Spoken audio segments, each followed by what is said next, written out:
That day, I got off work earlier than usual. No texts, no calls.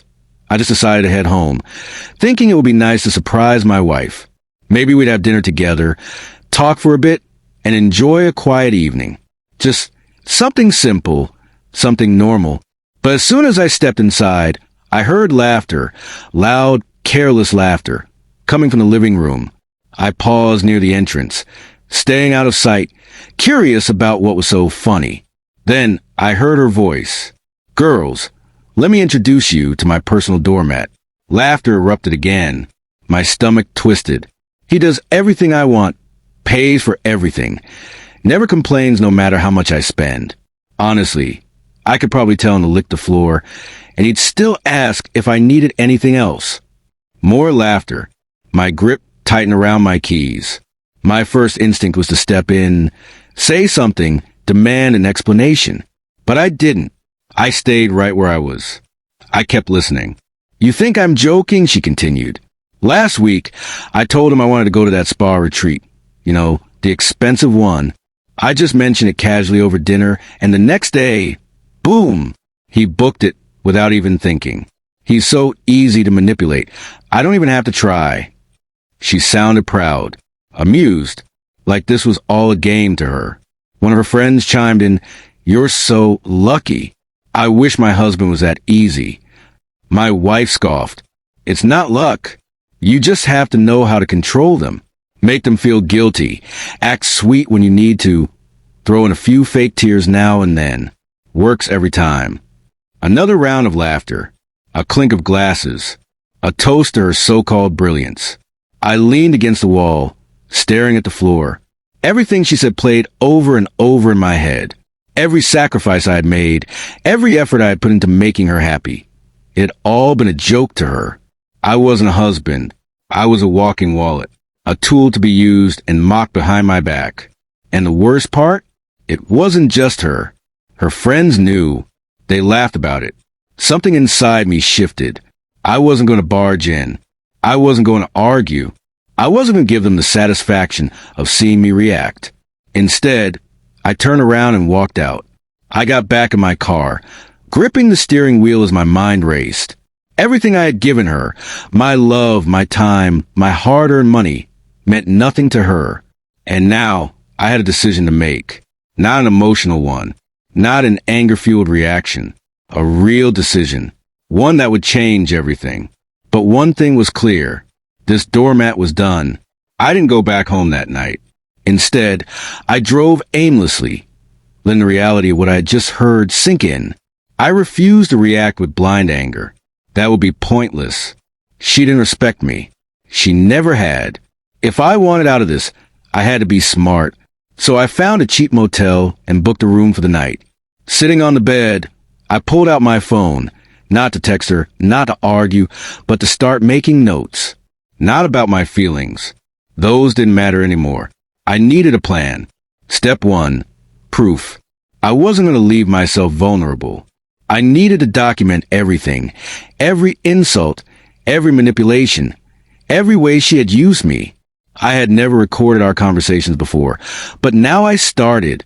Anytime she made a snide remark, anytime she treated me like an accessory instead of a person, I made sure to have it saved. Step 2, a lawyer. Not just any lawyer. I needed someone who specialized in divorce and financial protection. I spent hours researching, reading reviews, checking credentials. By morning, I had an appointment scheduled. She didn't need to know. Not yet. Step 3, the finances. I logged into our bank accounts and started taking notes. How much we had, where the money was going. It didn't take long to confirm what I already knew. She had been spending recklessly for years. Shopping sprees, vacations, beauty treatments. It was all there in black and white. And I had let it happen. Not anymore. I opened a separate account in my name only and started transferring small amounts over time. Nothing too noticeable. I also canceled our joint credit cards, one by one, leaving only the ones under my name. The next time she tried to fund her lavish lifestyle, she'd be in for a surprise.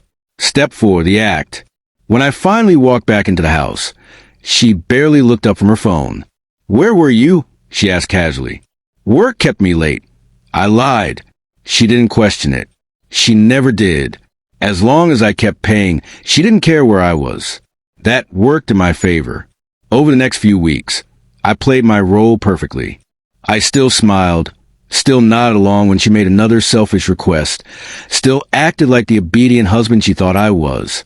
But behind the scenes, I was dismantling everything she had built.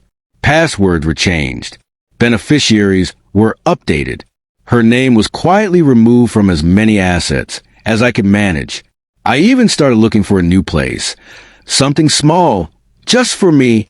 My lawyer was thorough. He helped me draft a divorce agreement that left her with exactly what she had contributed to the marriage. Nothing. Now, all I had to do was wait for the right moment to drop the bomb. And I knew exactly when that moment would come. It came sooner than I expected. A week after finalizing my plan, my wife invited her friends over again. Same group, same setting, same fake smiles. I played along like always, greeting them, offering drinks, pretending I was still the fool they thought I was. They barely acknowledged me. To them, I was background noise.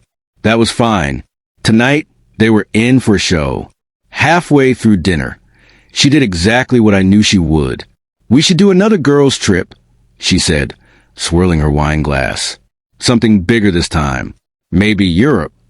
When her friends gasped, "Oh my God, yes. Italy, Greece." "Both," my wife said, flashing a smug smile. "I mean, why not? I have my personal sponsor right here." She tilted her head toward me without even looking. That was it. My moment. I reached into my pocket, pulled out the envelope, and placed it on the table in front of her. She frowned. "What's this?" "Open it," I said, leaning back in my chair. She hesitated, then slid a manicure nail under the seal and pulled out the papers. Her smile faded. At first, she didn't understand. Her eyes flicked across the first page, her lips moving slightly as she read, trying to make sense of the words in front of her. A frown formed between her perfectly sculpted eyebrows, but she said nothing. Then, she flipped to the second page, then the third. The air in the room shifted. The chatter died. Her friends, once engaged in their conversations, now glanced between us, their confusion growing. They were waiting for her to react, to speak, to explain whatever this was. Then she did. "What the hell is this?" Her voice had lost the fake sweetness she always wore like a mask in front of them. It was sharp now, raw, teetering between disbelief and fury. "Divorce papers," I said, my voice calm, steady. I took a slow sip of my drink, letting the words sink in. She blinked, staring at me as if I had just spoken a language she didn't understand. "You're joking." "No." I set my glass down deliberately. "I'm done. You don't need a personal sponsor anymore. You're on your own." Silence.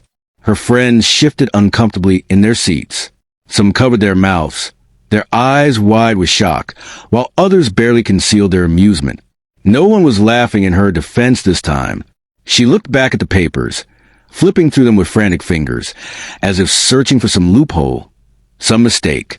Then she found it, the part where I had already taken care of everything. The accounts that had been closed, the assets she had no claim to, the financial support she wasn't going to get. Her face drained of color. You can't do this," she stammered, looking up at me with an expression I had never seen before. Desperation. "You can't just..." I cut her off, my voice cold. "And I already did." More silence. She turned to her friends, expecting them to rally to her side, to defend her, to tell me I was overreacting. But something had shifted. They weren't rushing to comfort her. In fact, a few of them were smirking, clearly enjoying the spectacle. "You knew," she whispered, realization dawning in her eyes as she looked back at me. "You knew and you..." "I planned." I corrected her smoothly. "The way you planned every time you manipulated me. The way you bragged about it to them." I gestured toward the table. "I listened, and I learned." Her mouth opened and closed, but no words came out. One of her so-called friends let out a quiet chuckle. Another took a sip of her wine, watching the scene unfold like it was the most entertaining thing she'd seen in weeks. It hit her then. She wasn't just losing me. She was losing everything. I pushed my chair back, stood up, and buttoned my jacket. "This doormat is done," I said simply. "Enjoy your dinner." And then I walked away. I didn't wait to see her reaction. Didn't pause to watch her world crumble. I had already moved most of my things into a new place, so I didn't have to return. The locks would be changed soon. The financial ties had been severed. She had no access to my accounts. No credit cards to fall back on. Nothing. Hashtag.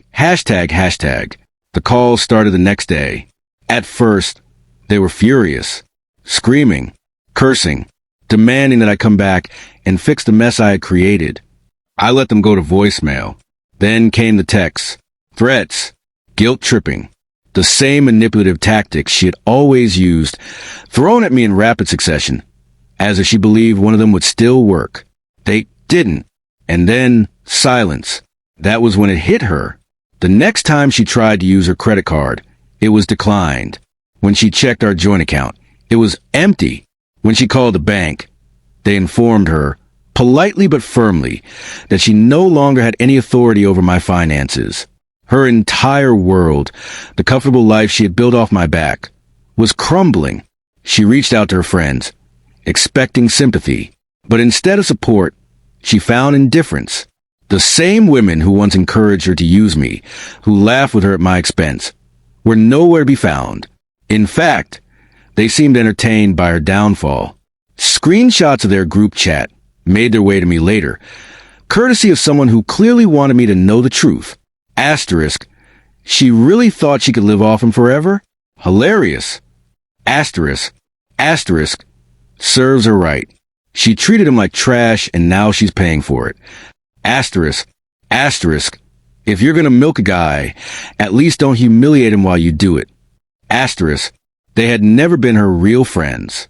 They had just been waiting for the moment she stumbled. And now that she had, they were enjoying the spectacle. She tried reaching out to them individually. Some ignored her completely. Others gave her vague excuses. Asterisk. I'm just really busy right now. Asterisk. I think I need to focus on myself for a while. Asterisk. I hope things work out for you. Asterisk. Empty words. She was alone. Hashtag. I never saw her in person again, but I heard enough. She had to downgrade everything. Her lifestyle, her expectations, even her home. The house was gone. She couldn't afford it. The vacations, the shopping sprees, the endless luxury, gone. At one point, she even tried reaching out to me again. The messages started slow. Apologies, excuses, then desperation. Asterisk. I messed up. I see that now.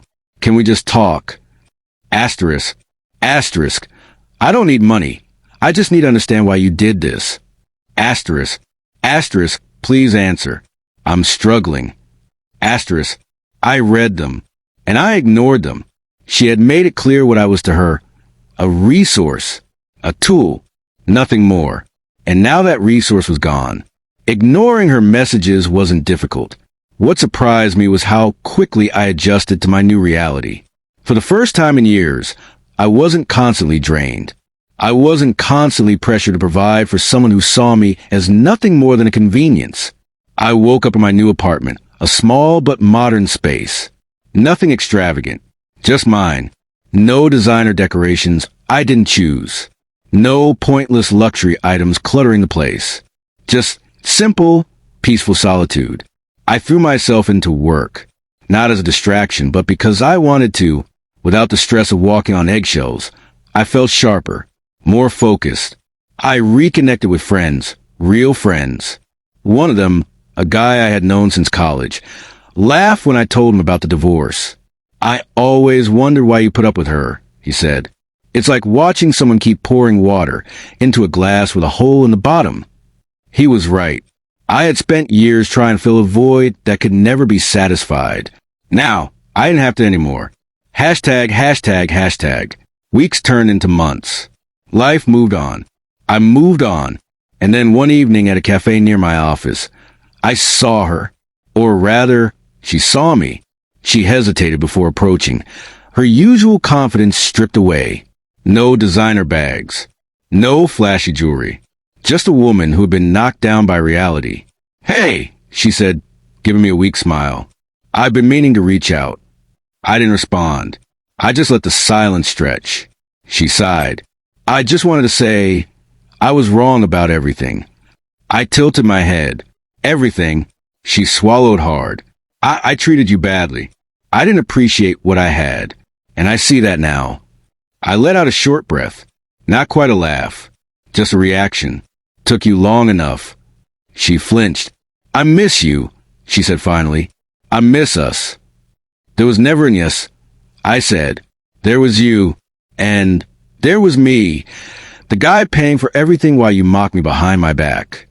Her eyes glistened. "I thought maybe we could start over," she whispered. I shook my head. "There's nothing to start." And just like before, I walked away.